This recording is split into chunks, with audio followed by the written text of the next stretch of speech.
आज हम बात करने वाले हैं CSIR नेट JRF की, और इसमें हम ये बताएंगे कि मेरी जर्नी कैसी रही, कैसे हमने JRF क्रैक किया, और आपके लिए कुछ स्पेशल टिप्स और ट्रिक्स कि आप कैसे उसको फॉलो करके आप भी JRF क्वालिफाई कर सकते हो। और साथ साथ जो इसमें बहुत सारे मिथ हैं, जो लोग ये कहते हैं कि नहीं एग्ज़ाम इतना ज़्यादा डिफिकल्ट है, तो इसके लेकर के यहाँ हम पूरी बात करेंगे। तो ये स्टार्ट करते हैं। सबसे पहले अगर हम बात करें यहाँ पे, तो जो एग्ज़ाम होता है CSIR नेट JRF का, इसके बारे में आप लोग जानते तो होंगे ही।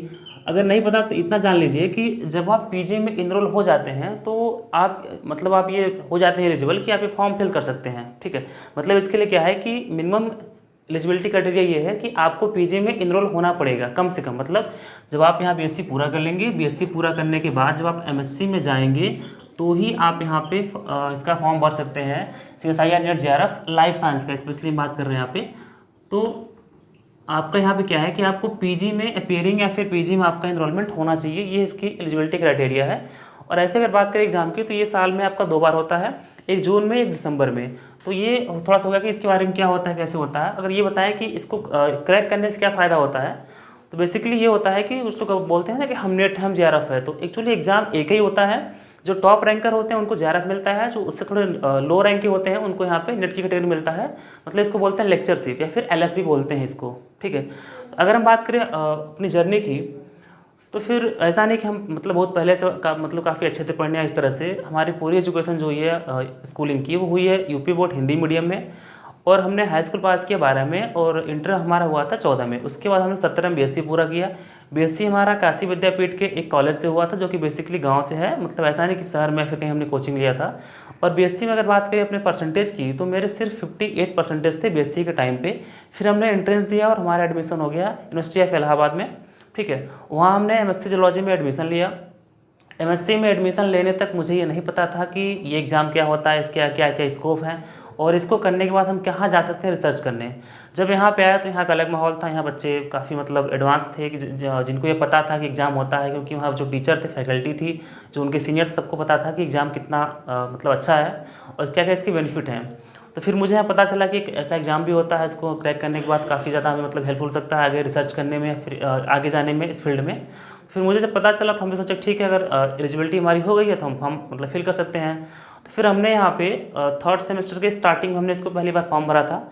और 3rd सेमेस्टर के स्टार्टिंग में ही अपने पहले अटैम्प्ट में ही हमने मात्र 40 से 50 दिन की पढ़ाई में हमारे पहले अटैम्प्ट में ही हमारे इसमें क्वालिफाई हो गया। और मेरी ऑल इंडिया रैंक 64 आई थी, जो कि आप इसका देख सकते हैं सर्टिफिकेट की स्क्रीन पे आपको यहाँ पे, कि जो हम बता रहे हैं ये वैलिड है, लीगल है, और साथ में कि ऑथेंटिक चीज़ें। ऐसा नहीं, कुछ लोग होता क्या है कि वो लोग ये लगते हैं टिप्स देने या फिर इस तरह से, अब जबकि होता क्या है वो एक्चुअल में खुद यहाँ पे क्वालिफाई नहीं किए रहते हैं। तो ऐसा उनके पास नॉलेज, लेकिन अगर आप होता क्या है कि अगर आप खुद क्वालिफाइड हो तब अगर आपको हो तो लोग आपकी बात मानते हैं। ठीक है, तो जब हमने एग्ज़ाम दिया था 2018 दिसंबर में, ठीक है, जिसका रिजल्ट आपका आया था अप्रैल 2019 में। एग्ज़ाम था 2018 दिसंबर का, इसका रिजल्ट आया था अप्रैल 2019 में। और इसमें मेरी ऑल इंडिया रैंक 64 थी, जिसका आप यहाँ पे स्क्रीन पे अपने देख सकते हो। ये मेरा सर्टिफिकेट है नेट JRF का। ठीक है, थोड़ी सी ये हो गई हमारी जर्नी के बारे में। अगर बात करें यहाँ पे टिप्स और स्ट्रेटजी, जैसे मैंने बताया कि हमने बहुत ज़्यादा नहीं पढ़ा था, इसमें सिर्फ हमने यहाँ पे 40 से 50 दिन की ही तैयारी की थी, और मात्र इतने दिनों में विदाउट किसी कोचिंग या गाइडेंस हमने लिया अपने टीचर से, लेकिन हमने कोचिंग कहीं नहीं ली थी, और इतने में ही हमारा सिलेक्शन हो गया। तो अगर हम यहाँ पे ये देखें कि आप क्या ये चीज़ फॉलो कर सकते हो, तो थोड़ा अगर बात करें इसके एग्ज़ाम पैटर्न के बारे में, तो बेसिकली क्या होता है कि इसमें आपके एक एग्ज़ाम होता है। तो पहले ये होता था ऑफलाइन हम लोग के टाइम पे, अब ये ऑनलाइन हो गया है। और इसमें अगर हम बात करें, जो कि NTA कराता है, जिसमें आपके 3 पार्ट होते हैं। ठीक है, जो सेक्शन A आपका होगा, सेक्शन A जो आपका होगा, इसमें रहते हैं आपके जनरल एप्टीट्यूड वाले क्वेश्चन। इसमें टोटल 20 आपको क्वेश्चन दिए जाएंगे और आपको 15 अटैम्प्ट करने होते हैं। ये टोटल क्वेश्चन है, और ये जो क्वेश्चन है आपको हैव टू अटैम्प्ट कि आपको कितने यहाँ पे करने हैं। ठीक है, तो सेक्शन B होता है, पहला वाला क्या है कि पहला आपके सब्जेक्ट का नहीं आता है क्वेश्चन। तो सेक्शन B आता है, ये आपके सब्जेक्ट का रहेगा, स्पेशली लाइफ साइंस का। ठीक है, इसमें आपको दिए जाएंगे 50 क्वेश्चन, और ये क्वेश्चन होता है 2 मार्क्स का। ठीक है, ये भी आपका रहेगा यहाँ पे 2 मार्क्स का। तो इसमें टोटल आपको दिए जाएंगे 50 क्वेश्चन, 35 करने होते हैं, जो कि आपका रहेगा यहाँ पे 2 मार्क्स का। ठीक है, जब बात करते हैं सेक्शन C की, तो सबसे ज़्यादा आपको ऑप्शन यही देखने को मिलेगा। सेक्शन सी में लाइफ साइंस सब्जेक्ट के आपको दिए जाएंगे 75 यानी 75 क्वेश्चन। इस 75 में से आपको कोई भी 25 करना होगा। ये आपके ऊपर होता है कि हम कौन से 25 अटेम्प्ट करें। और ये क्वेश्चन होता है एक क्वेश्चन 4 नंबर का। तो अगर हम ऐसे देखें तो 15 यहाँ 30 हो जाएगा, ये मतलब ये हो गया आपका 30 नंबर का, ये हो गया 70 नंबर का और ये आपका 100 नंबर का। टोटल आपका होता है ग्रैंड टोटल 200 का जो एग्ज़ाम होता है। और 200 में जो इसकी कट ऑफ जाती है नेट जेआरएफ के लिए वो कभी भी 110 के ऊपर कभी नहीं गई। मतलब अगर आप 100 से 110 ले आते हो, इसका मतलब कि आपका यहाँ पे आप क्वालिफाई कर लोगे, आपका सिलेक्शन हो जाएगा। ठीक है। अब बात आती है कि जब आपको 200 में से 110 या 100 ही नंबर लाने हैं, साथ ही साथ आपको यहाँ पे ऑप्शन इतने मिलते हैं कि आप 75 में से कोई 25 क्वेश्चन अटेम्प्ट कर लो, 50 में कोई 35 कर लो और 20 में कोई 15 कर लो। जब आपके पास इतने ज़्यादा ऑप्शन अवेलेबल हैं तो फिर अब ये होती है कि हम यहाँ पे कौन सा क्वेश्चन अटेम्प्ट करें, कौन सा छोड़ें। अगर हम थोड़ा इसका सिलेबस देखें तो लाइफ साइंस में टोटल आपके होते हैं 13 यूनिट। ठीक है। जैसे मॉलिक्यूलर है, सेल बायोलॉजी है, आपका डेवलपमेंटल हो गया, इथोलॉजी, इकोलॉजी, इवोल्यूशन, इस तरह से करके आपके टोटल 13 होते हैं इसमें यूनिट। 13 में से जहाँ तक हम अपनी बात बताएं तो ऐसा नहीं कि आपको पूरा का पूरा पढ़ना ही होगा। ठीक है। अगर आप 13 में से एटलीस्ट 5 to 6 भी कर लेते हो तो वो भी आपका इजली हो जाएगा। हाँ, लेकिन ये है कि आप जो भी सेक्शन अटेम्प्ट करने जाओ, जो भी पढ़ो, उसको इतना अच्छे से पढ़ लो कि उससे क्वेश्चन जिस भी लेवल के आए इतना होना चाहिए कि वो आपका उस लेवल तक का हो जाएगा। ठीक है। तो ये थोड़ा था कि इसके लिए कि देखो स्ट्रेटजी भी हम आगे पूरी बात करेंगे। सबसे मैंने होता है बच्चे पूछते हैं कि हम कब और कैसे स्टार्ट करें तैयारी। ठीक है।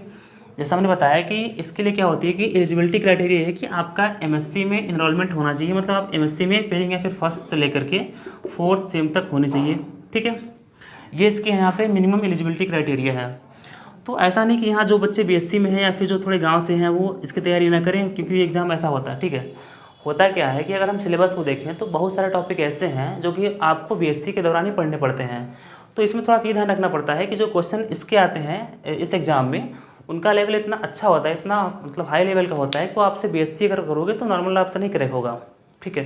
तो करना क्या है कि अगर कोई आपका सिलेबस का पार्ट जो कि आपके बीएससी में भी है और आपका इस एग्ज़ाम में मिलता है तो आपको पहले उसको नोट डाउन कर लेना है। इसके बाद जहाँ तक मेरा मानना है तो बीएससी के बच्चों को क्या करना चाहिए कि कम से कम 1 साल का, यहाँ पे 1 ईयर का होना चाहिए फाउंडेशन कोर्स। ठीक है। या फिर इसमें ये होना चाहिए कि 3rd ईयर या 2nd ईयर के दौरान ही जो भी आपके हैं आप उसका बेसिक यहाँ पे इतना अच्छा पढ़ लो कि जब आप यहाँ पे पीजी में जा करके थोड़ी मतलब अच्छी किताबें पढ़ोगे फॉरेन राइटर की तो आपको समझ में आ सके। ठीक है। तो पहला तो ये है उनके लिए जो यहाँ पे इस टाइम पे बीएससी में है, अभी मतलब इनका बीएससी पूरा नहीं हुआ है, अभी अपेयरिंग में है या फिर आपको लास्ट ईयर में है। ठीक है। तो उनमें क्या करें कि वो लोग जो भी सिलेबस, अगर आपको लाइफ साइंस में जाना है इस फील्ड में तो अभी से सोच लें और इस फील्ड के जो भी सिलेबस आपके पास हो अवेलेबल उनमें मैच करा लो कितना मिल रहा है और उसी को यहाँ पे बेसिक अच्छे से पढ़ लो। पहला हो गया। अगर आप पीजी में हैं तो पीजी में होता क्या है कि अगर देख लो कि अगर हमारा इस सेमेस्टर में ये मिल रहा है तो उसको तैयारी करो।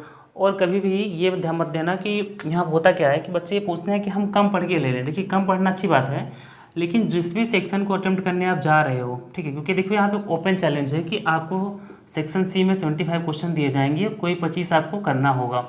ठीक है। तो ऐसा नहीं कि यहाँ पे पूरा का पूरा अटेम्प्ट करके आना, फिर पूरा पूरा किताब पढ़नी है, फिर सब हमें यहाँ पे सिलेबस खत्म करना है। जितना कर पाओ उतना आपके लिए बेनिफिट है।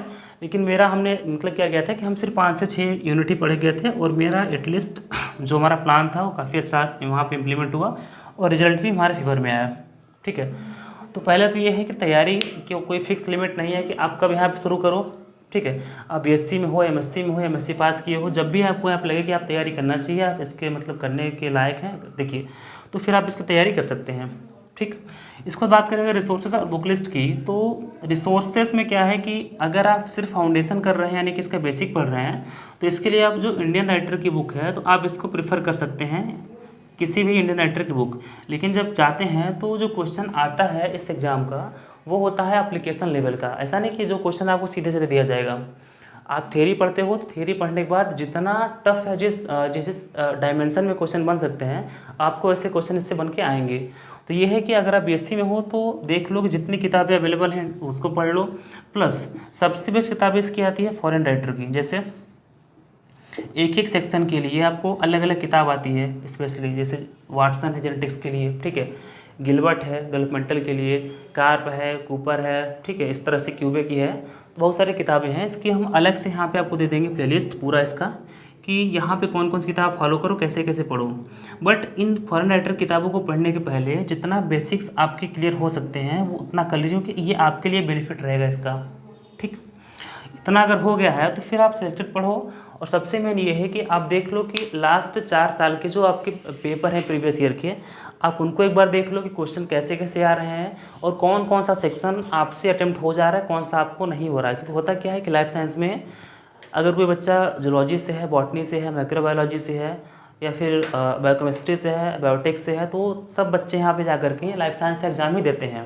ऐसा नहीं कि आपको जूलॉजी का अलग, बॉटनी का अलग होता है। और सिलेबस की बात करें तो सब सेक्शन का मिला के थोड़ा थोड़ा कुछ ना कुछ इसमें रहता है। तो देख लो आपका फेवरेट क्या चीज़ है, कौन सा पोर्सन आपका फेवरेट है, जो भी आपका फेवरेट लगे आप उसको अटेम्प्ट कर सकते हैं।